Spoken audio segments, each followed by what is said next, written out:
Hostler's job is to get the locomotive ready for the day. We pull the engine out of the barn. It's an oil-burning engine. So right now, we've been on fire now for almost an hour, and it's just now starting to make steam. So I'm going to go in the cab and shut the whistle here.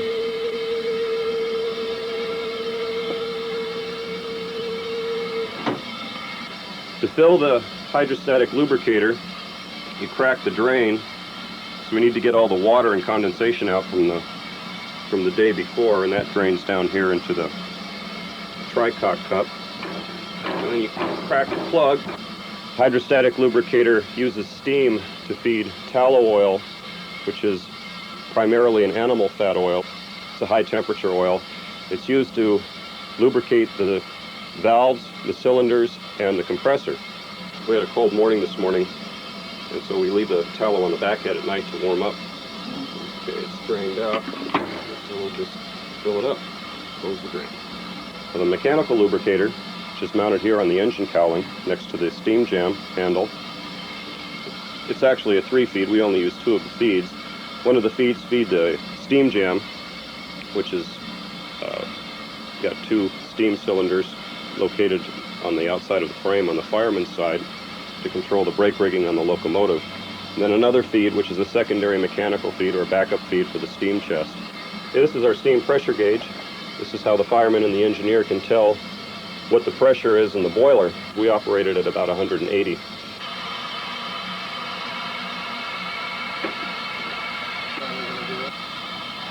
What I'm going to do now is grease the wrist pins, the tumbling shaft, main bearing shaft, and the big ends. In order to grease the engine, what I generally do is I start with I've already gone ahead and cleaned all the fittings. You want to make sure your fittings are clean. We'll start here with the wrist pins.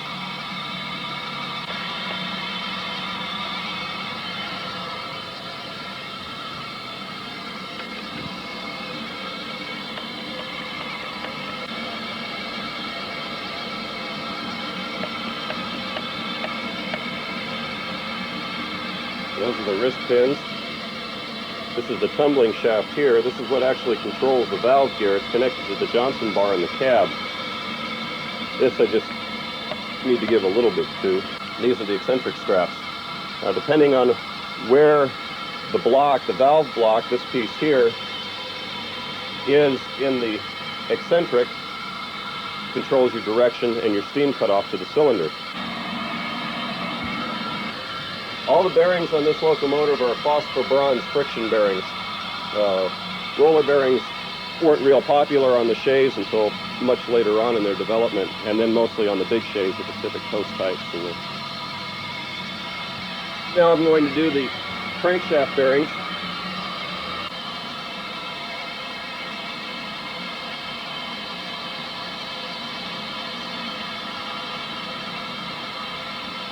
When you're greasing, like I'm greasing this big end, generally you give it enough pumps until you start feeling resistance from the fitting, or you start seeing grease come out part of the bearing, like right here. That's how I know that there's enough grease there. And generally you only need to grease once a day. Okay, now I'm going to grease the universals, or they're also called hockey pucks in the trade. There's just the Zerk fitting. Now there's actually 4 bearings. It's a phosphor bronze cup bearing that each of the horns fit in. And you can't get to all of them when you're first greasing in the morning, so as they begin to rotate throughout the day, you can pick up the ones that you miss first thing in the morning. This particular portion of it has a universal at either end plus an expanding joint in the center. As the engine goes around a curve and the truck pivots on the bolster, this shaft is capable of either expanding and contracting to make up the difference in distance from the wheel to the engine set.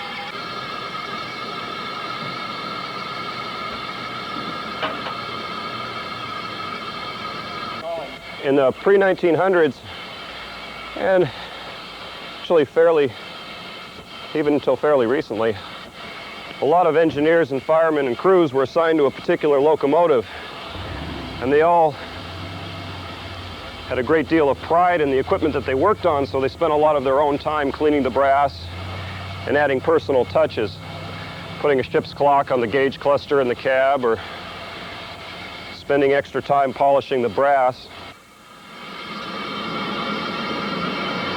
We like to think that a clean engine is a happy engine.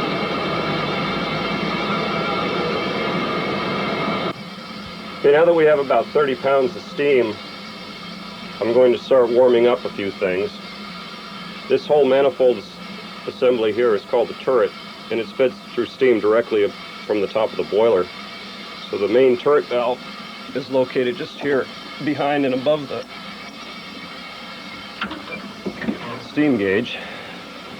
And the hydrostatic lubricator that I described earlier, the oil was still fairly cool. So in order to get it to start flowing, I'm going to turn on the steam lines to the hydrostatic, heating up the oil and priming the system. This particular engine has a wagon top boiler, so named for the high dome over the firebox course, which runs from about here back to the back head in the cab. This is the taper course here, from the same point up to here. That's where it gets its wagon top look. This is the barrel course, or the cylinder course, which runs up to the smoke box. The smoke box isn't actually part of the boiler. The smoke box acts as a vacuum chamber to create draft through the tubes. Now, this is a saturated steam, or a soak, as some of the old engineers called them, which basically you're getting direct heat transfer from the tubes, the fire tubes in the boiler, to the water, creating the steam, and then the steam is not reheated like it is in a superheated engine. The steam is collected in the top portion of the boiler, reaches the top of the steam dome up here, where the throttle valve is located. This is the dynamo that generates electricity for the headlamp and the gauge lights and the water level lights in the cab. This, of course, is the pump, the Westinghouse single lung air pump. It's got a steam side and an air side. The steam side drives the pump. The air side compresses air to the reservoir on the other side. We use the air for the train brakes. The locomotive has steam brakes. Climaxes and Heislers were used extensively for logging. So they worked out in the woods a lot. And fire was a very big concern. If your forest burned down, you had nothing to harvest. So most of the logging type engines were outfitted with a pump similar to this one. This is a Worthington steam pump. It's a 2-piston pump. We use it to pump water from the tender. We have a fire hose up on the back of the tender, and if we get a spot fire or a small brush fire, the engineer can stop the train, the fireman can run the pump and maintain pressure in the boiler, and the engineer can jump off and put the fire out. Fireman on a steam locomotive basically has two duties, and has to keep the fire going and keep steam pressure up to operating pressure. And he has to keep enough water in the boiler to keep the boiler from blowing up. This here is our oil valve. We use it to control the oil that flows from the oil tank down into the fire. And you just adjust it one notch at a time usually, and you generally follow what the engineer does. As the engineer opens up the throttle, you give it more oil. As he closes the throttle, you give it less oil. Then we have the blower, which we use when we're sitting, and use it to create our artificial draft in the boiler. Otherwise, you just have black smoke billowing out.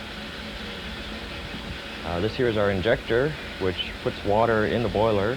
This here is our atomizer, which is the oil comes into the burner and comes down onto a jet of steam.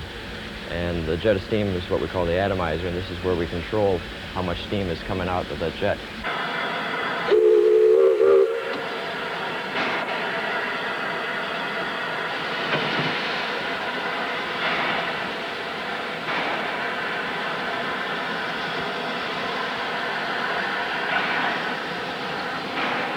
On a Shea locomotive, you have 3 cylinders mounted vertically that drive a crankshaft, much like in an automobile.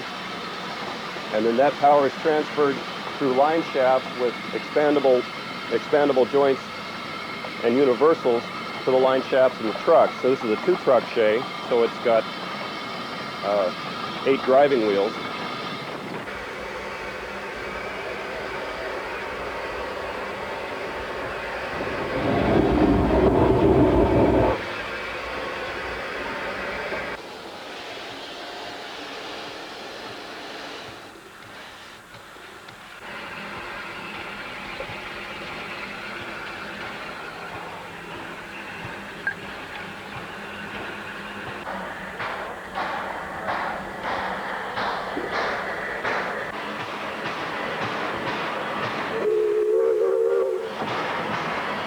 This is the tumbling shaft. It's all part of the valve gear. The tumbling shaft is connected through a universal system to the Johnson bar in the cab. The Johnson bar controls the direction and the cutoff of your valves.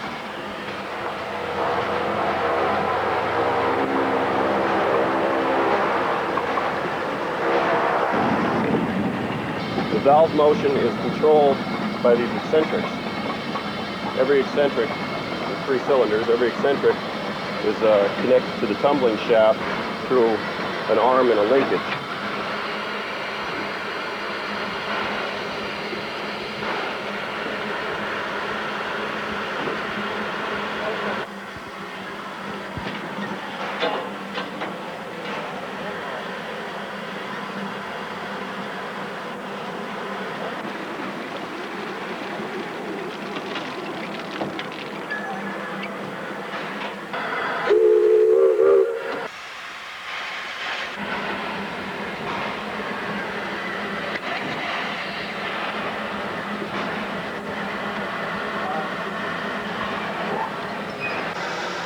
This is a Shay-type locomotive. It was built by the Lima Locomotive Works in Lima, Ohio. This particular engine was out shop October 14th, 1912. It's a 2-truck, 42-ton Shay.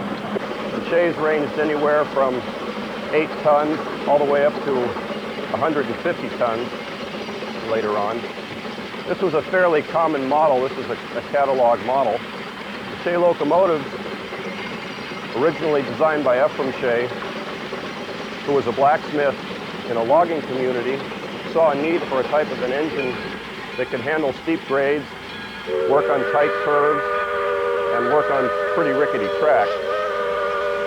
So his first engine was actually built out of an old flat car. It took him about 6 years to build, and it had a vertical boiler on it instead of a wagon top type boiler like this engine does. You'll notice if you look at a Shay straight on from the front that the boiler is offset. That's to counterbalance the weight of the cylinders and the valves.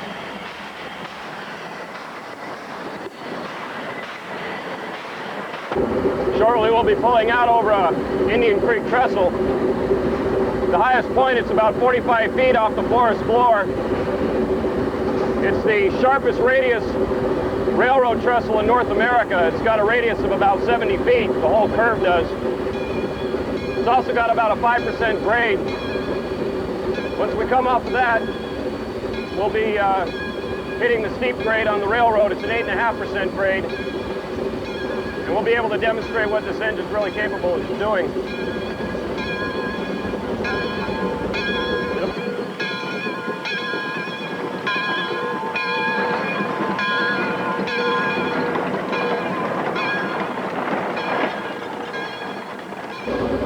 How's the water? Good. Stand by to open up. Stand by.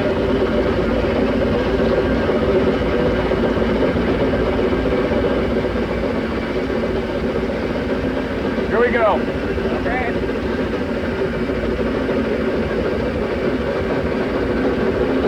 Well, what I've just done, I've told the firemen that we're going to start up the grade. And I'm going to open up the engine. I'm going to open up the throttle, allowing more steam into the cylinders. When this happens, the steam going up the stack causes the locomotive to draft a lot harder. And he's got to compensate his fire. He's got to put a stronger fire in the firebox so that I don't suck it out. So by telling him to stand by to open up, that prepares him for the next move I'm about to make. This is called the sander. Basically all it does is drop sand in front of the front wheel or in the rear wheels if you're backing up. It adds a extends your tractive effort a little bit. It adds some adhesion to the wheels. You've got steel wheels and steel rails. This engine's got a tractive effort of about 17,300 pounds. What that means is if you were to hang a 17,000 pound weight off of a cliff, the cable and a pulley to the back of the engine, this engine will be able to pull that weight straight up. The steam locomotives are rated in tractive effort. 8.5% grade. We climb 8.5 feet for every 100 feet we travel forward. This particular grade is considered one of the steepest constantly used grades in North America. We're able to achieve that by the way that the engine is set up. She's geared 4-to-1.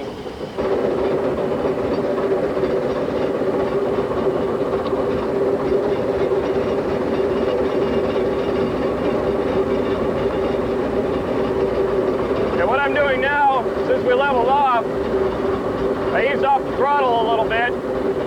We're not going to be pulling that hard a grade for the rest of the trip. And I'll be controlling the valve motion and the way I use the steam with the Johnson bar. It's called cutting off. When I hook up the Johnson bar closer towards center, it cuts off the time the live steam is actually being allowed into the cylinders. The shorter the cutoff time, the more time the steam actually has to expand in the cylinders. You're allowing for the expansion factor of the steam.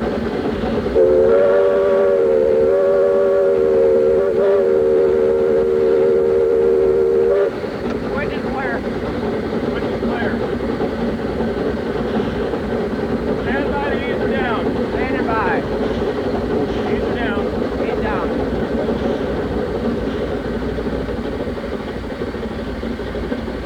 Since we'll be stopping very shortly in about a train length, now I start easing down on the throttle. You stop the engine, you want to drop her down into the corner another notch or two.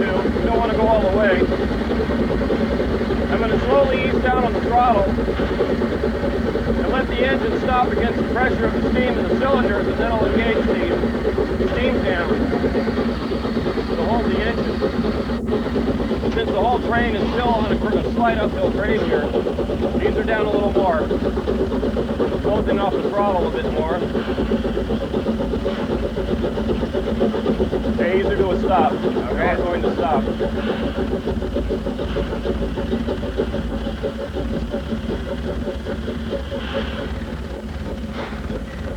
Engaging the steam jam.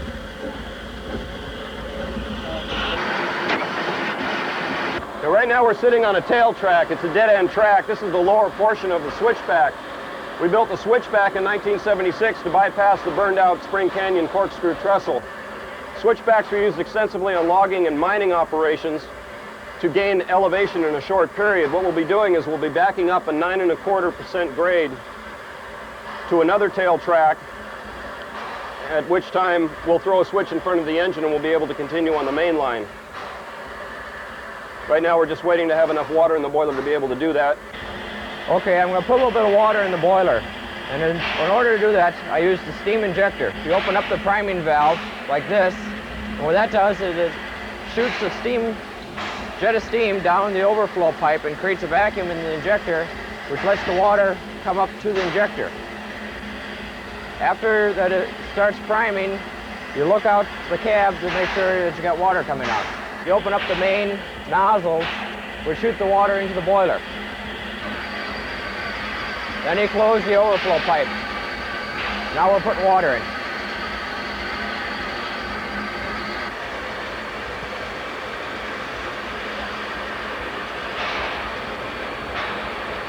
In order to close the injector, you just turn off the main steam valve and shut the water valve. I'm ready to go.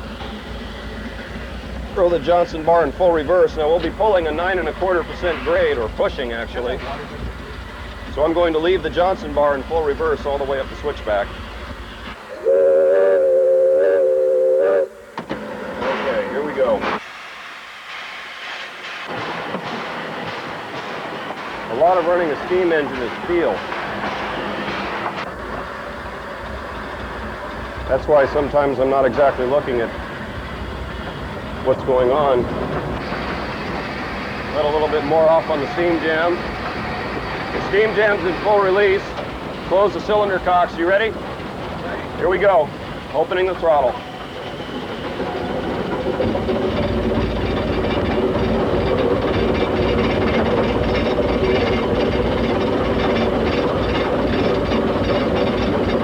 What the fireman is doing now is sanding out the tubes.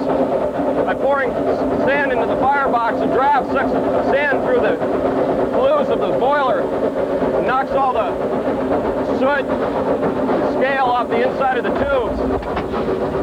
It helps the engine steam better.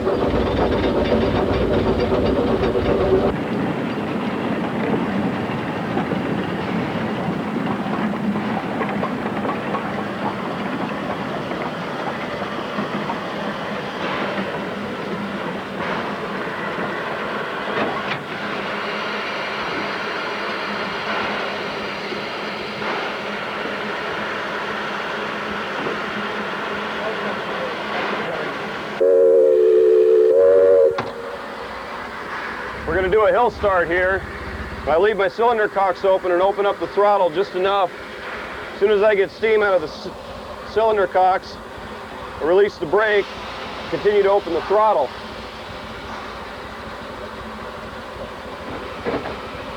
This is kind of a fireman's nightmare. He's got to sit and sweat until the first chug.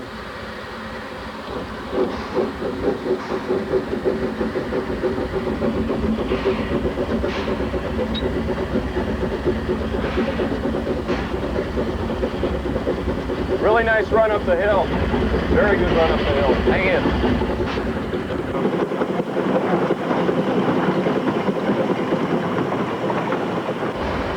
Okay, stand by to, let's ease her down. Stand by. We're about to crest over the top, start down grade. I'm going to shut down the engine, shut down the throttle. Shut down. Now the engine's drifting. We're using gravity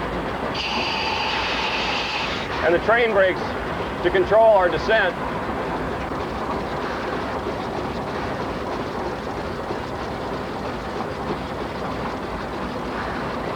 The steam engine, especially a Shea, it's very difficult, or very hard on the cylinders rather, to use compression when you're drifting.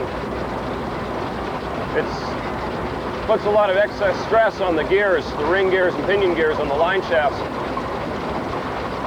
So you rely mostly on the brakes of the cars, and the engine is the backup. The idea is to keep the train stretched out so that the cars don't slide together.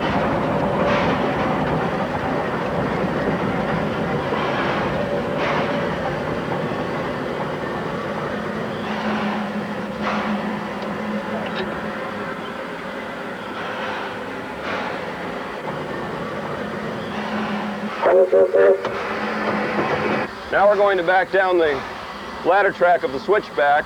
I'm going to open the throttle now so we can push ourselves off the tail track and start down the ladder track. Once enough of the train is down the ladder track, I'll shut down and drift down, and then I'll use the train and engine brake to keep us under control.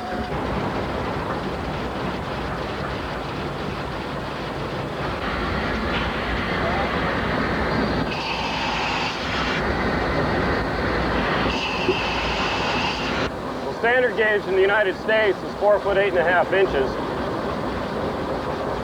The reason railroads went to narrow gauge was for two pretty simple reasons. One of which is the materials to actually build the railroad were far less expensive. You're using a much lighter rail. Well, the rail we're riding on now is 65-pound rail. That's 65 pounds for every 3 feet of rail. The ties are much smaller. The equipment was smaller, hence less expensive. You could get tighter grades, tighter radiuses, and steeper grades out of it, as evident by our railroad. It was primarily economics, the reason why a lot of railroads went to narrow gauge.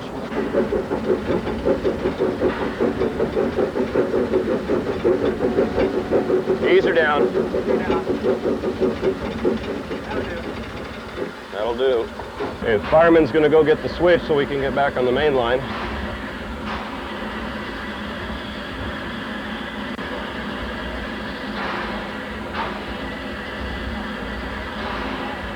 You ready?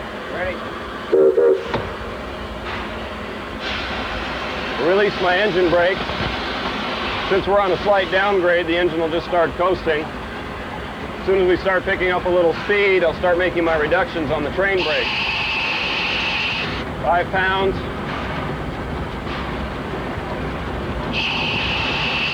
There's 10 pounds. About 14, 15 pounds. The trick of using an engine brake is you don't want to have any more pressure on the engine brake than you have in the cars, or else the cars will run into with slack in the cars will run in and bump up against the engine. Drop a little sand on the rail. Make sure the brakes, the wheels stay turning. If the wheels lock up, that's called sliding.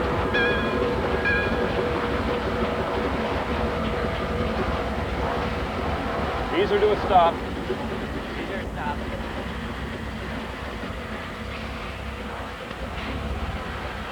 As soon as the engine's almost stopped against its own compression, engage the steam jam, close the throttle completely, open the cylinder cocks, and let the conductor know that we have stopped.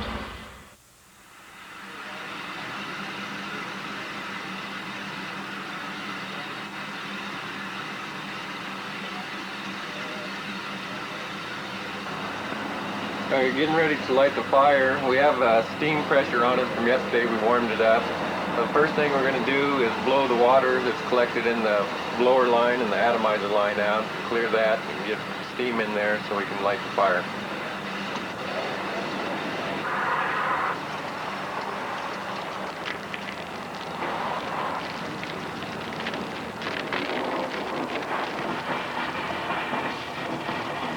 Okay, we'll clear the atomizer out.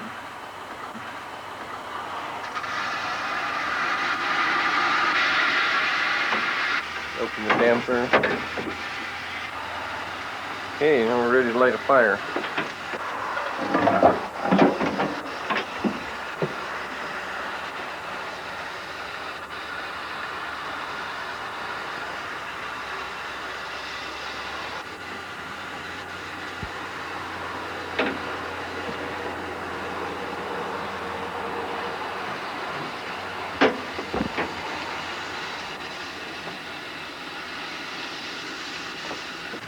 Okay, this is our oil supply. We're going to open this up and get a little oil coming into the firebox.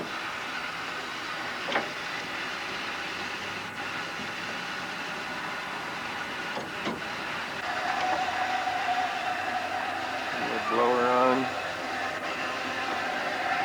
The atomizer.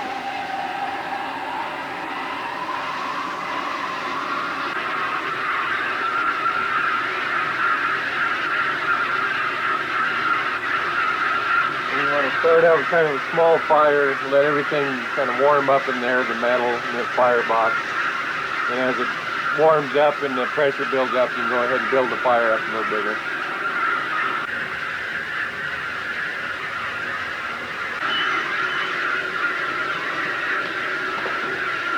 Warm the oil up a little bit. That's about it. Okay, I'm just going to oil the wheels and the hubs, mostly all the parts that rub and move around. The bearing surfaces are brass. They have brass bearings and brass bushings between the hub and the frame, and we're trying to get a little oil on all of that.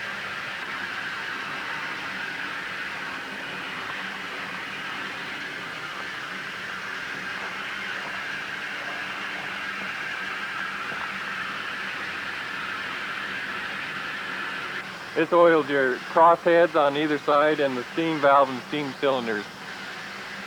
Well, this rod here is hooked to your reverser arm there, and it's constantly moving and pumps the oil through here. This is a pump, and it pumps it through these little tubes that run to either side of the engine to oil this crosshead.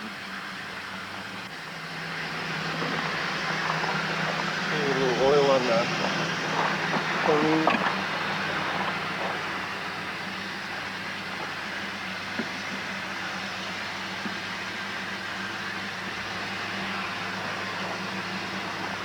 Okay, that's about it.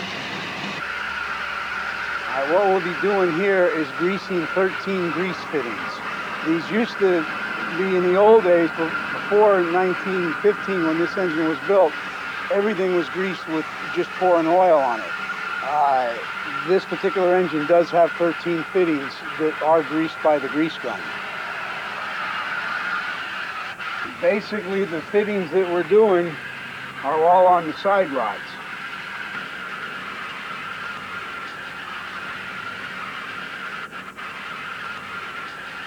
Now we grease it until it comes out right here on the bearings. You can see it forcing its way out.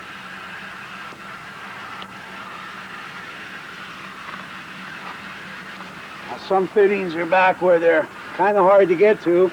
At times we do have to move the locomotive so that we can get back here. That's a bronze bushing.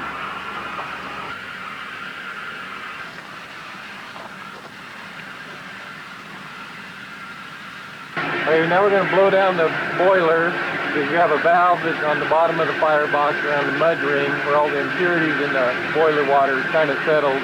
We blow those out.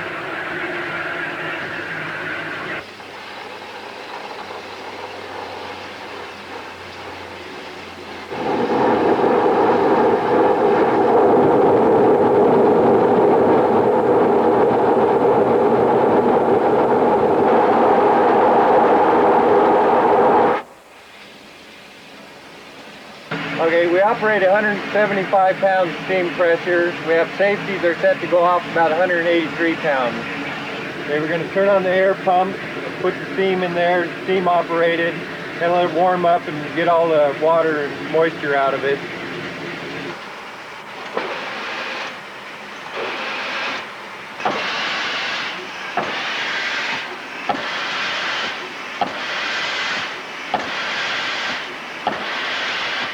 Okay, we're going to turn on generator. It's steam operated dynamo, and we open this valve up and let the steam into it.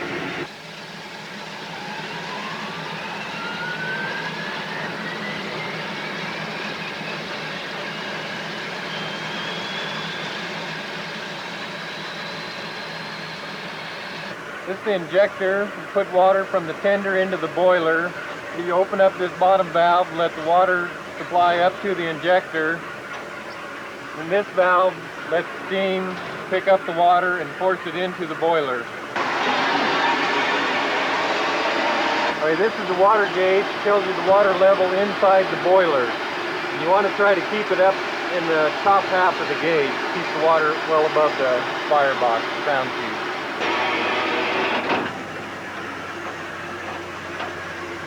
Use this to tell when you're running what your water level is in the boiler. The only problem is going uphill, the water's always run to the back of the boiler, so the gauge always reads full. You go over the top, the water runs to the front, and if it ain't really full, it'll run off the top of the firebox crown sheet, which then everything blows up. I'm the brakeman, and basically the brakeman is the eyes for the engineer. All the switching we do, the brakeman tells the engineer what he wants done and when he wants it done, which way he's going to go, when to slow down, when to leave, and so forth.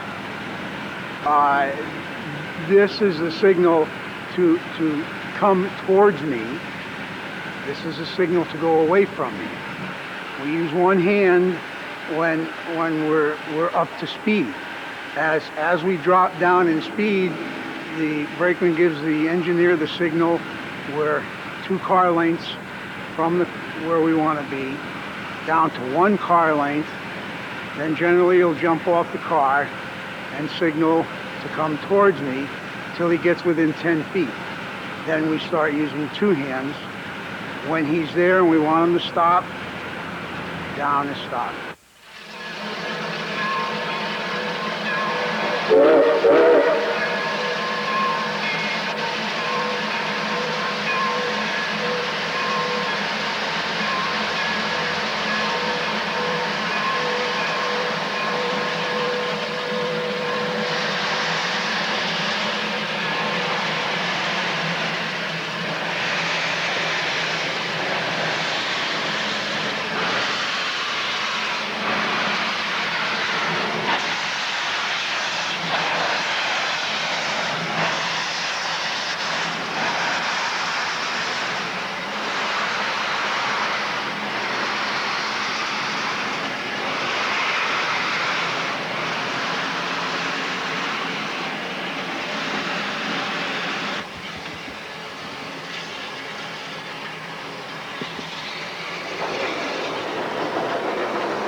to be going forward now, so we move the Johnson bar forward.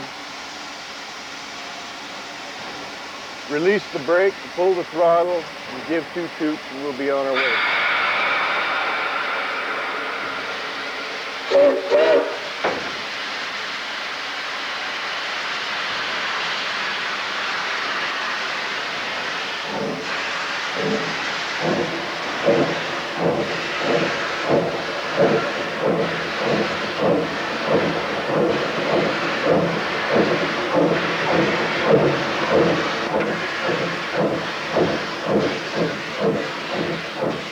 Coming up to the crossing, so I'll give the crossing signal.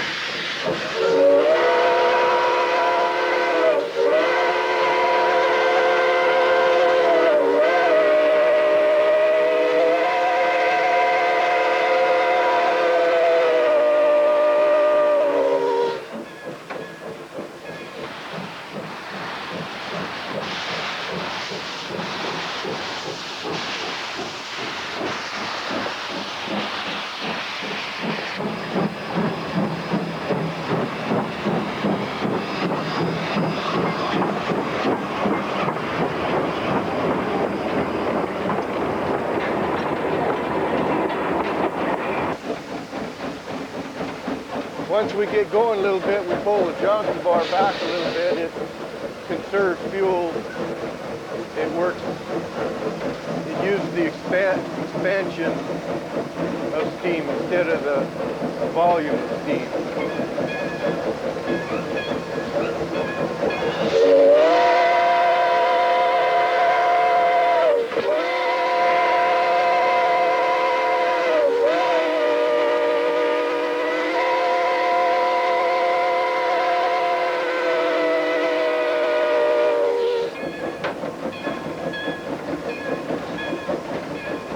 While we're going, I need to watch the front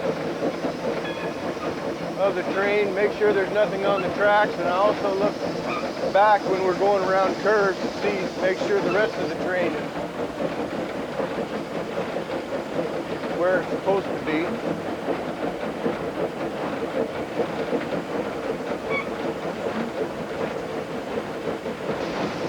My job is to get the train where we want to go. The brakeman tells me when we're hooking up cars which car to when to go forward and when to go backwards, and when we're hooked onto the cars, and really he's my eyes and hands, does all the work, just tells me what to do.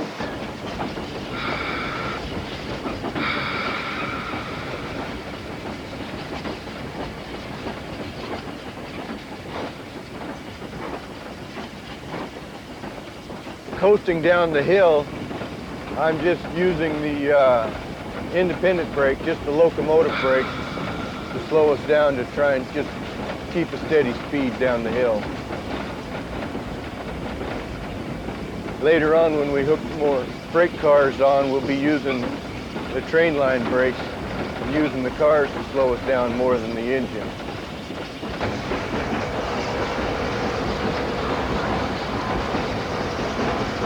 Well, right now we're going to cut off the caboose and pick up some loads of chips. We'll take them to Montague, where we interchange with Southern Pacific, and they'll go to their destination up in Toledo, Oregon.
bring the train back to within 10 feet of this car. At that time, I'll signal the engineer to slow down. Then I'll give him the signal to stop.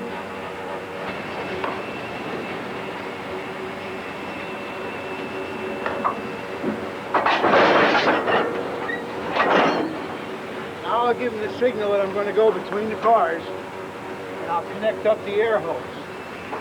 Now make sure the angle cocks are turned on so that the air will go from one car to the next. The handbrake should be released at this time.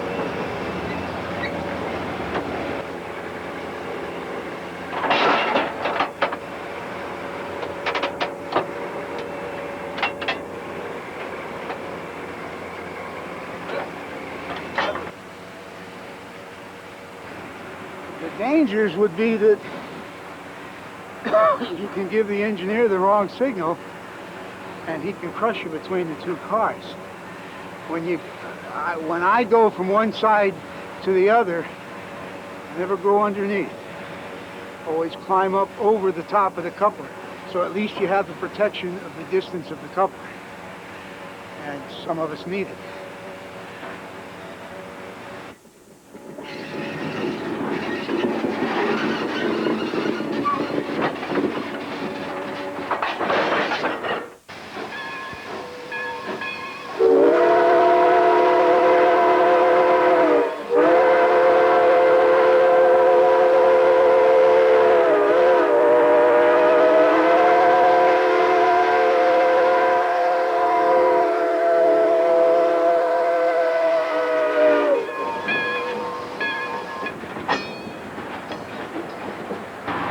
The lock is always kept on the switch so that this doesn't spring up by itself. It has been known to happen.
As we go down the hill, we make a small brake application with the train line. We use the train line, we use all the cars and not the engine because the engine will set up harder than the rest of the train. This is released, this notch. The notch it's in now is lap. It holds the reduction that you make. Push it to the next notch, it'll give us more braking power, and all the way over will dynamite the whole train, set up emergency stop on the whole train.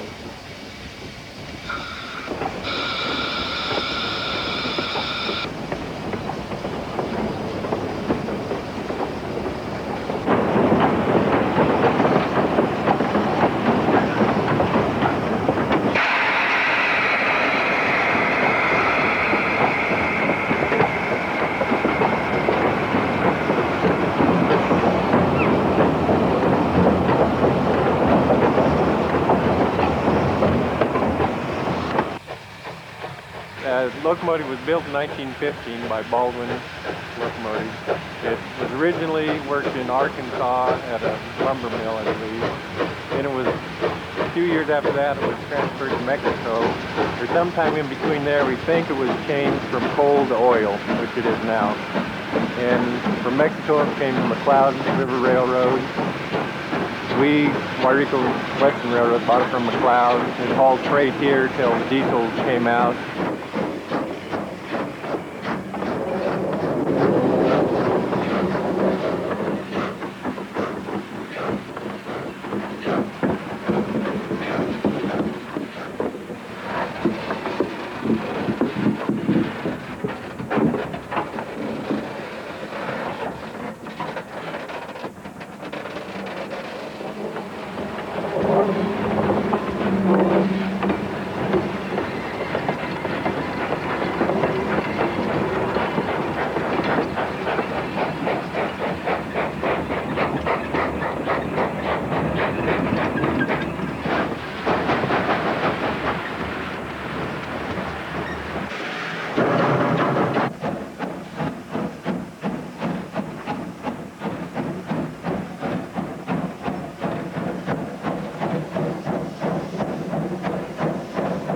This is the sander. When we're going forward, you push it forward. That's off. If you're going backwards, you just pull it back.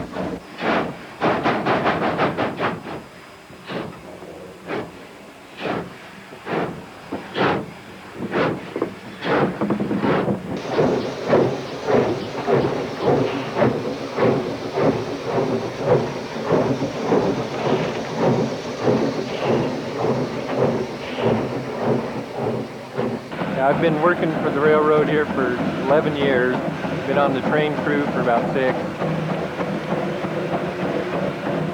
2.5 years ago, we started running with steam. And I was training by the fireman that fired it up in OP&E, came down here, and I kind of sat in the back and watched what he did until kind of figured out how to do it. And then he watched me until he figured I could do it. Then I started firing it.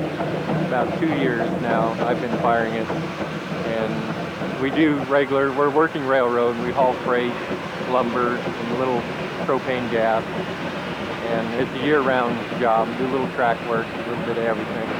And mostly I just do the fire, build the steam pressure up so the engineer will have to use, and we've got to watch the water level in the boiler, add water, adjust the fire to keep it up there where it should be. Watch going around, you have to watch the track and train also. The engineer can see on both sides of the train where he's sitting. So mostly just the fire and the steam pressure, keep water in the boiler.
the power selected and used by the Norfolk and Western modern coal-burning steam locomotives.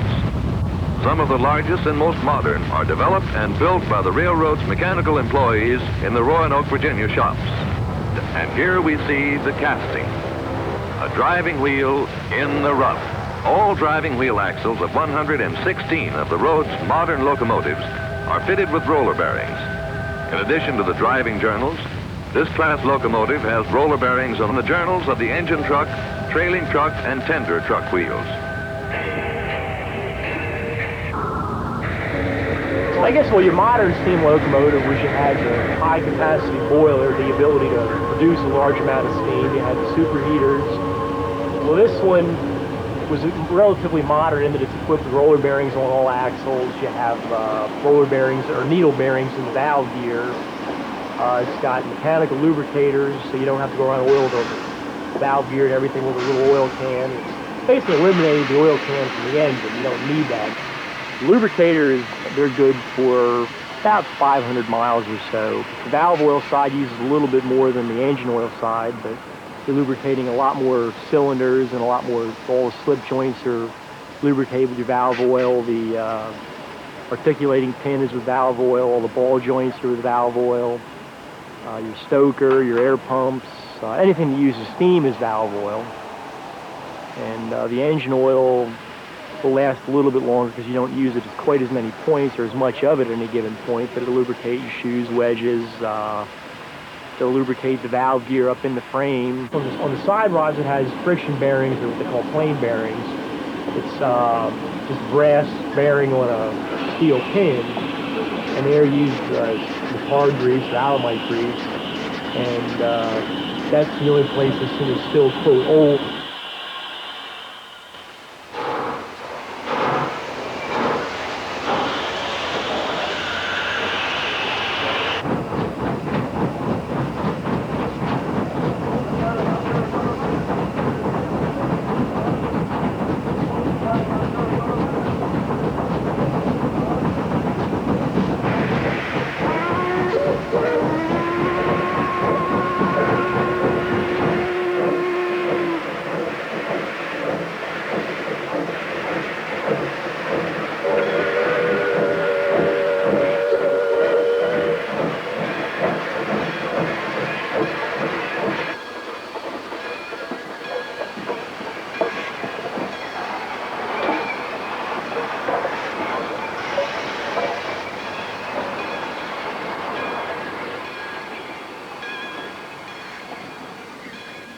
Basically, my job out on the road is fireman.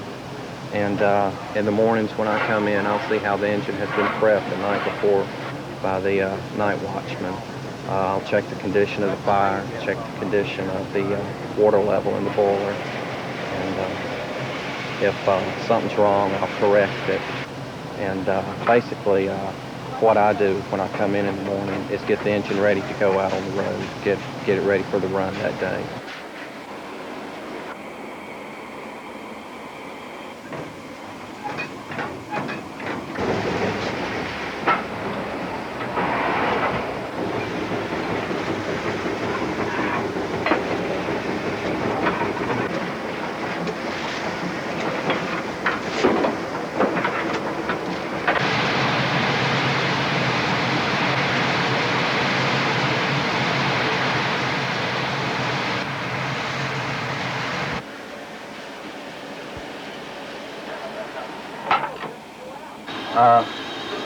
The valves that the fireman uses the most are the ones with the extensions on them. This one right here is your stoker, and this controls the speed of your stoker engine, which controls how much coal is brought up to the firebox. This is your stoker blast, which scatters your coal all over the firebox. This is the blower, and this acts as an artificial draft when the engine is sitting still or when it's not working hard. The T-handle valve is the water pump valve, and it puts water in the boiler. There are two sight glasses. The fireman has one and the engineer has one. That way you can see where your water level is in the boiler. And then your gauges up here. Bottom left is steam pressure gauge. Bottom right is stoker gauge, which has the stoker engine and the stoker blast. Top right is your water pump gauge. And top left is the steam heat gauge. And what that does is during the winter time, the coaches use steam out of the boiler to be heated. The 5 valves down here adjust the blast on your stoker, and essentially what you do is set these and leave them alone, and then you operate. This is your operating valve.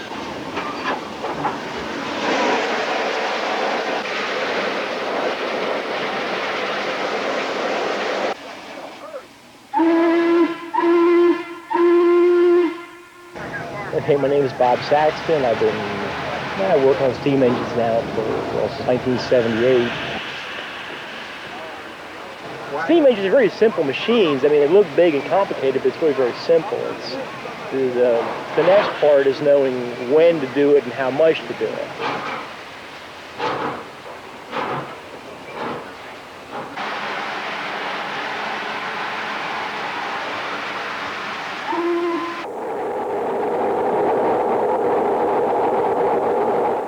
The way the N&W handled the steam for the articulation or the flexible steam pipes on these locomotives is you had the steam would come out of the boiler at this receiver, as well as housing up here, and it would split it and go to the rear engine, and then through a ball joint, telescoping joint, another ball joint up here to a receiver pipe, which is this pipe going across the front, and then from there it would go to the valves to the front engine.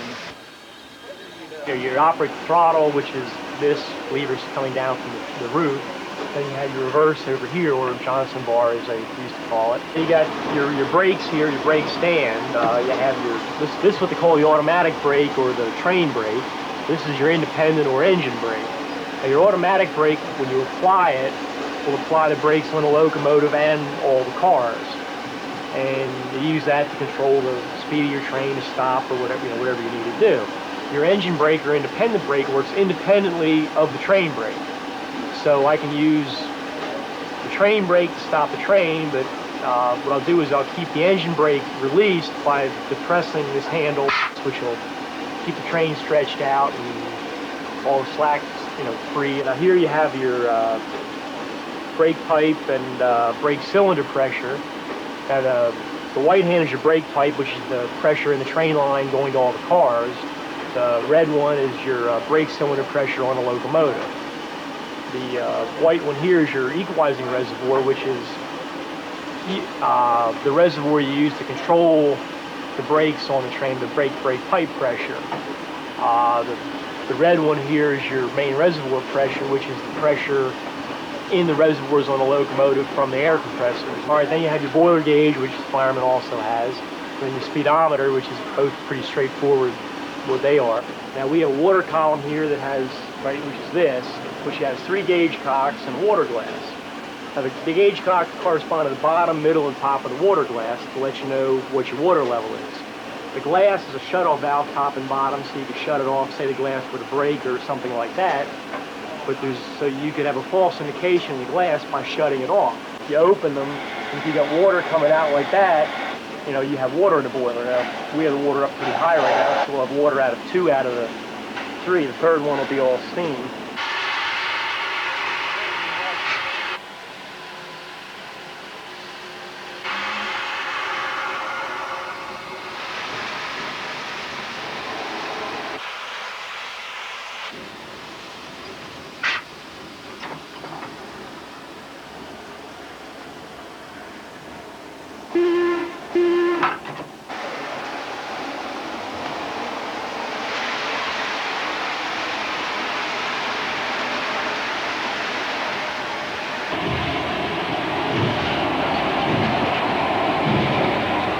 I started out firing and doing mechanical work and whatnot, and started from the ground up. And I worked, fired, and firing from 1978 till about 84. In 85, I started learning how to run, and 86, I started running. And Frank Collins is the man that taught me how to operate, and he was promoted as an engineer in 54 in the N&W, and he'd run the E's and the J's and all that back in the 50s. And, he retired in 87. Well, he was more or less, telling me what to do and when to do it. And, I felt better where by the time I got to the point where I would know what to do before he said something. As an engineer, your responsibility is to control the train and, run the correct speed at all times, and keep the slack out of the train, and also, take care of the locomotive, make sure it's operating properly and efficiently. It's hard work at times.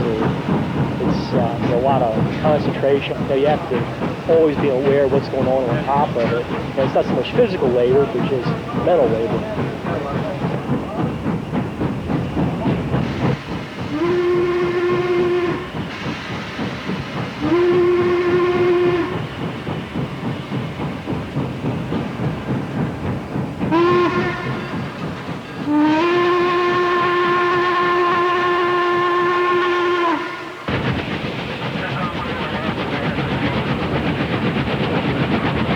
When it's running, my job is basically what the fireman does. Is he's, I guess you could say, he's the boiler operator. What he does is he keeps the pressure, sufficient steam pressure and sufficient water in the boiler in order to operate the locomotive. Really, firing, it's mainly just getting up there and doing it. Practice is really what it involves, and the more you do it, of course, the better you get.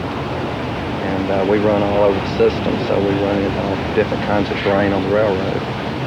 And up north it's real flat, so that's easy firing, and down south on the Southern Railway it's real hilly, so of course that's a little more difficult.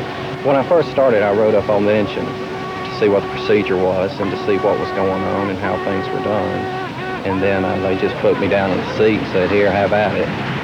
And that's basically all there is to it. When you tell people what the job involves, it sounds real simple, but there's really an art to firing, because it's a system of balancing your pressure and your water, and you have to maintain that balance. And the engineer and fireman, they have to work together in order to operate the engine efficiently.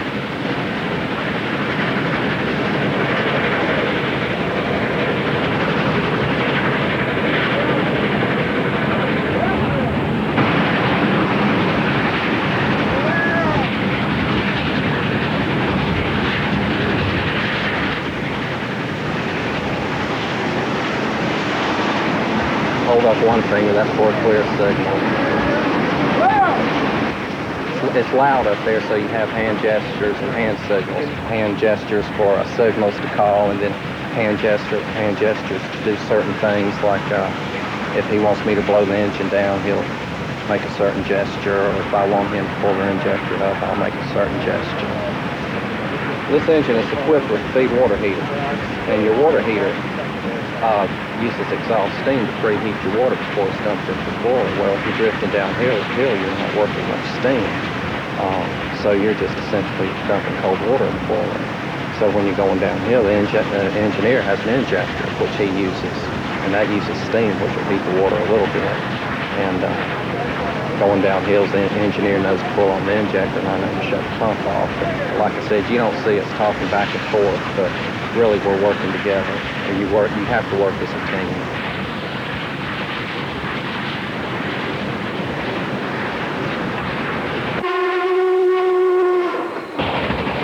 Steam chest is the pressure going from the throttle to the valves. The back pressure or exhaust pressure is what's left in the cylinder after you're done. After the piston's completed, the stroke and starts coming back the other way. So it's not just slamming back and forth. You want a little bit of cushion there.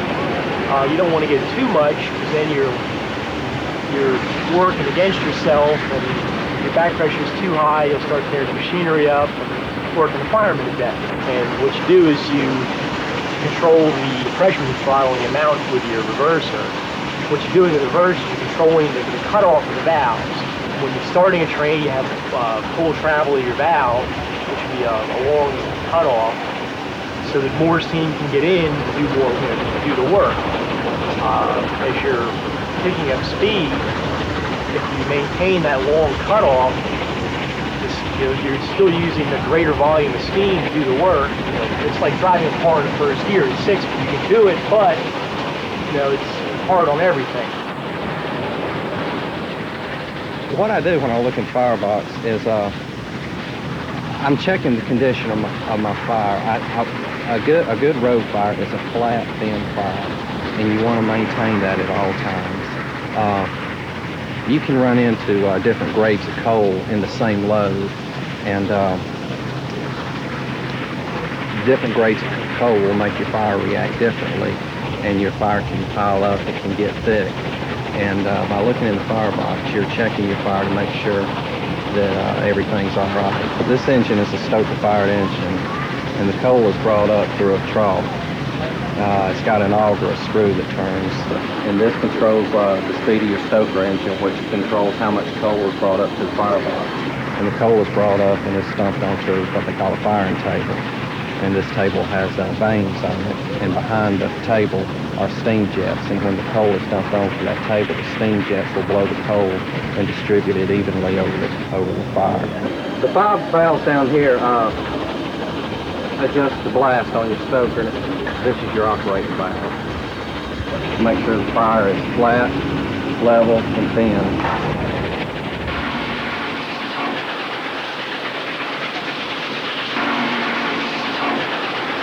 Now, in the good old days, it was meant for pulling tonnage and speed over the railroad, the more level parts of the railroad. I think on the Norfolk division, it's about 15,000 tons going like east out of crude. That generally ran about, I think it was around 45, 50 miles an hour, generally, but they were capable of 80 and 90 mile an hour when necessary.